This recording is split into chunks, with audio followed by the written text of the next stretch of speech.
After years of rancor and bitterness, Augusta may be on the verge of a political reconciliation. That's because the latest candidates who have filed for the Augusta Commission election in November are an entirely different breed from the current members. I believe that what Augusta Richmond County needs is the ability to work together. It works better when we work together. It's just that simple. It's not about black or white. We're all in this together. That was Tanya Barnhill, a candidate for District 4, now represented by the taciturn Bernard Harper.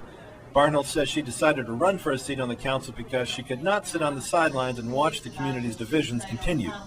She has another interest you won't hear much about from the current council, the concerns of young people.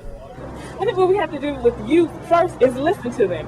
Sit down and talk with them, and if you talk to them, they will pretty much tell you what they want. We also need to come up with plans that are going to address their needs, not just for right now, but also for the future. When you graduate high school here, go to college here, what does your future look like? In District 2, Corey Johnson, a home contractor, is raising similar concerns. He says the local political leadership is in shambles. Basically, we have a racially divided commission, and I think that's probably, I don't want to say that's the biggest concern, but I think everything right now is going along racial lines, and that's something we're going to have to stop. Two of Johnson's priorities are the future of the former Regency Mall, now vacant on Gordon Highway, and the neighborhood of Hyde Park. But instead of focusing on Hyde Park as a divisive topic of race, Johnson sees opportunity. But overall, like I said, this is one piece of property here that I'm very concerned about, as well as other properties. We have Hyde Park. Hyde Park is a big issue right now. It's very hot.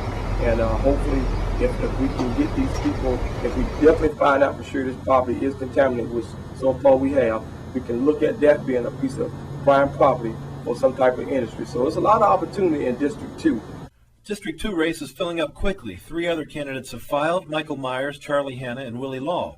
Over in District 10, a 33-year-old recent graduate of Augusta State is making an energetic challenge. John Butler criticizes the current council as ineffective and gridlocked. I think the biggest problem that is facing the Augusta Commission is the groundswell or the growing unpopularity of Augusta's Commission. At some point, the commissioners have gotten disconnected with the public, with the voters. One of the things I would do to reach out to the African American community is, number one, communicate with them. And that's something that, from what I understand, there hadn't been a lot of communication, good, effective communication. Sit down with the leaders of the African American community as a new commissioner and say, I want to work hand in hand and have a good heart-to-heart. Butler admits he faces an uphill battle against Commissioner Don Grantham, but he points out recent elections in Augusta have not been friendly to incumbents.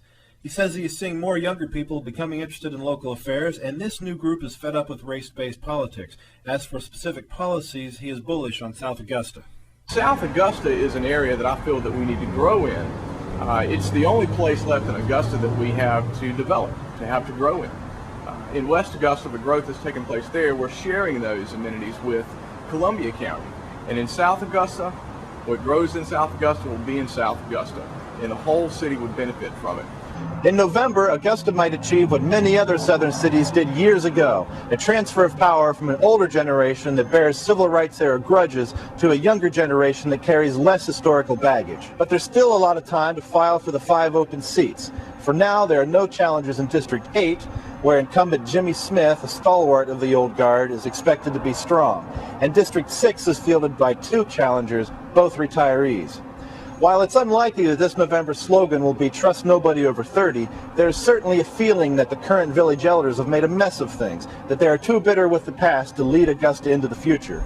If the challengers themselves are any indication, younger candidates are likely to be the main beneficiaries of that sentiment. For the Metro Spirit, I'm Murfee Faulk.